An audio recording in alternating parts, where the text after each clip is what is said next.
இயக்குனர் அமீர் தனது வாட்ஸ்அப் ஸ்டேட்டஸில் மீண்டும் ஆதவ் அர்ஜுனாவை விமர்சனம் செய்துள்ளார்.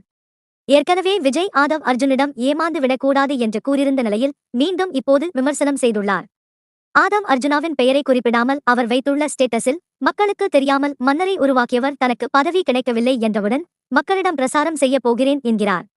என்ன கோணமே சார் இது? விடுதலை சிறுத்தைகளை வலிமை இழக்க செய்து திருமாவளவனை தனிமைப்படுத்த முயற்சி. திருமாவளவனை தனிமைப்படுத்த நினைக்கும் அரசியல் புரோக்கர்களை எதிர்த்து களம் ஆட வேண்டிய நேரம் இது என தெரிவித்துள்ளார். அதாவது விடுதலை சிறுத்தைகள் கட்சியில் இருந்து சஸ்பெண்ட் செய்யப்பட்டுள்ள ஆதவ் அர்ஜுனா தனது எக்ஸ் பக்கத்தில் ஆட்சியிலும் பங்கு, அதிகாரத்திலும் பங்கு என்ற முழக்கத்துடன் எளிய மக்கள் அதிகாரத்தை அடைவதற்கான பிரச்சாரத்தை மக்கள் சக்தியுடன் விரைவில் உருவாக்குவோம் என வீடியோ வெளியிட்டுள்ளார். அதில் திமுகவின் வெற்றிக்காக கள ஆய்வு மேற்கொண்டது பிரசாந்த் கிஷோரை அழைத்து வந்தது தொடர்பான விவரங்களுடன் வீடியோ வெளியிட்டுள்ளார். இந்த வீடியோவை தொடர்ந்துதான் இயக்குனர் அமீர் பெயரை குறிப்பிடாமல் ஆதவ் அர்ஜுனை விமர்சனம் செய்துள்ளார்.